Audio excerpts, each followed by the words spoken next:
Hello, I'm UnclDeD. Today, I want to talk about the current problems of Europa Universalis 4 and the ways to solve them.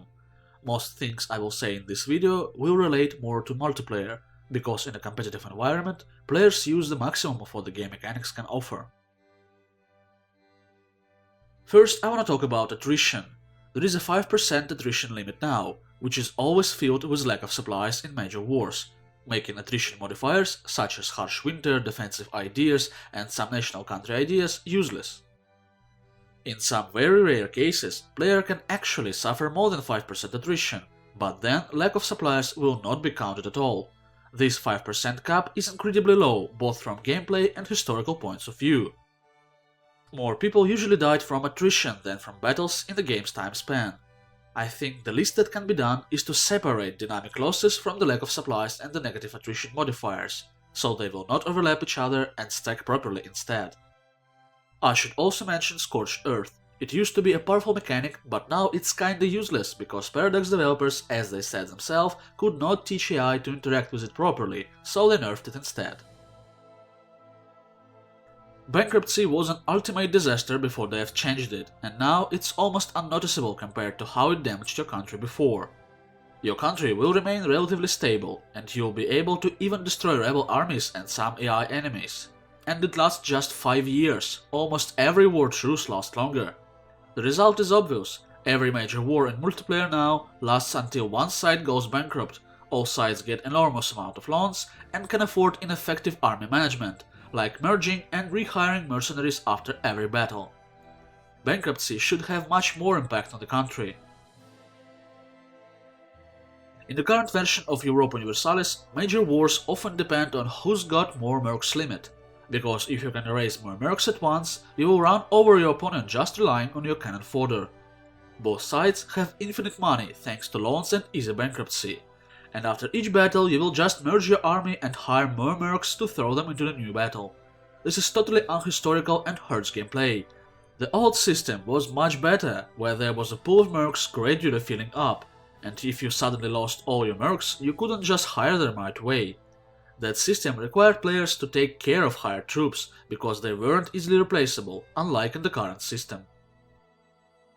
Some of the perfectly working game features were removed from the game in the recent patches, some were strangely tweaked. For example, it is completely unclear why the fleet does not block the strait when both sides are controlled by the enemy. Did he build an invisible rainbow bridge to bypass the blocking fleet? I don't understand that. Navy is almost useless in the game, and I see no reason to take away one of the few things they can do. Combat width before was dynamically calculated depending on the terrain of the battle, and now terrain doesn't affect it. Undoubtedly, the game became easier for casual players, while some tactical potential and strategic depth was lost. A narrow front in the mountains allowed to hold the pass by a small army, while the main forces could conduct maneuvers nearby. The current equalization makes the combat system easier and poorer, which does not benefit the gameplay. Rotation was another cornerstone of the battle mechanics that was removed quite a few patches ago because it gave players an advantage over AI. To remind you, it was possible to retreat with one of the armies during the battle, wait a month tick to regain morale, and march them back into the battle. It's hard to do right and requires a lot of microcontrolling, but it also creates an additional depth of gameplay. Now, the withdrawal of an army from the battle heavily hits the morale of the remaining troops, which actually buries the mechanic. I do not insist that this particular mechanic was great, and I just want to make a point that warfare, which is a key part of Europa Universalis, is becoming simplified. For some reason, many players on Paradox Plaza are content with the current scoring system and consider the winner to be the one who scored the most points. However, let's face it, the current system is terrible. First, it benefits those who gained points from the start. Also, as we know from history, empires rise and fall, and the fact that the country has been a strong empire for 200 years can mean nothing in another 100 years. There are dozens of examples. Second, the game randomly gives countries their goal cards. This leads to the situation where players are forced to change their strategy and diplomacy, to take into account not their real interests but those imposed on them by the game's random cards. There is already a rich share of random in the game. To determine through the random cards where players should expand is not the right way for a grand strategy. Obviously, a total overhaul of the system is needed. The current set of idea groups is quite unbalanced, and some groups are just garbage. Of course, we have a contradiction here between single player and multiplayer. Diplomacy, influence, and some other groups are quite useful for certain gameplay styles in single player while being absolutely useless in multiplayer. Still, even considering that the game is mostly designed for single player, the groups are still unbalanced. We have several super powerful idea groups, which are must-have in multiplayer, several medium, several situational, and a significant number of frankly garbage groups. The situation with the policies is even worse. There are several powerful ideas, several situational, and near 90% of useless garbage. Some bonuses look like mockery. For example, minus 0.1 corruption per year in the espionage group, it's literally nothing. In the past, when espionage was also considered a low-tier idea group, it gave a unique opportunity to infiltrate the administration to remove the fog of war from any country. But now, this option is available to everyone, and that moves this low-tier idea group to trash tier. It is not so difficult to improve the balance, to strengthen non-combat bonuses from useless groups and to give them a number of combat bonuses at least for the policies. For example, in Naval or Maritime you can add a bonus to the cannons, aka artillery, which would be logical. A wide range of good and different bonuses for every idea group will make the game more challenging, interesting and diverse. In the recent DLC, devs introduced drill and professionalism.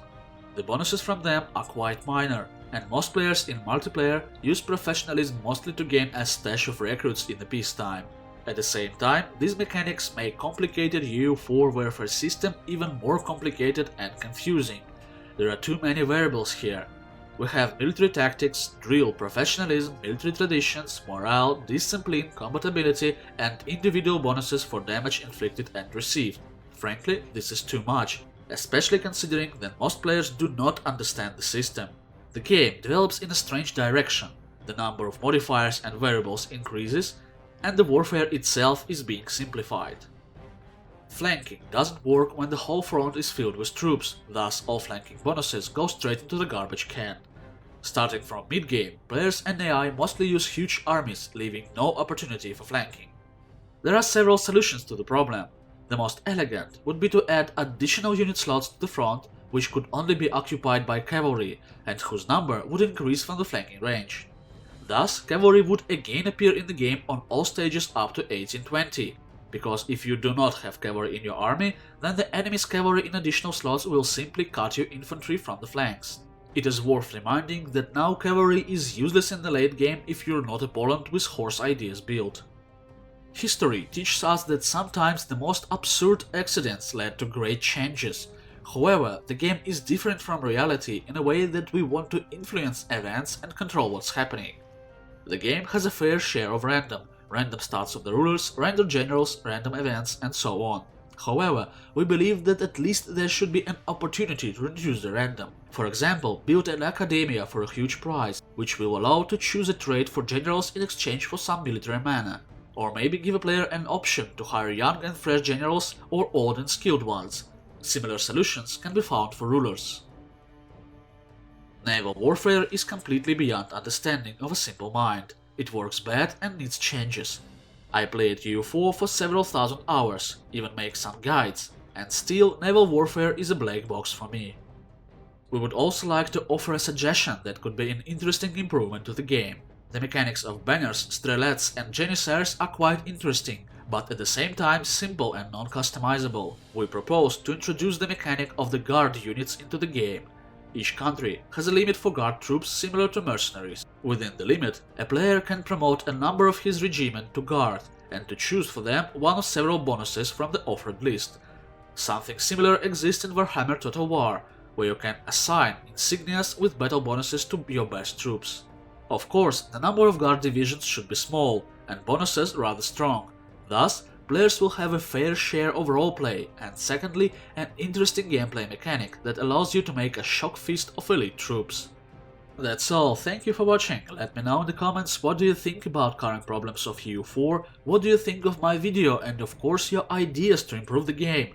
Subscribe to the channel for more videos. Next week I will add here some videos that I will capture during ParadoxCon. Goodbye.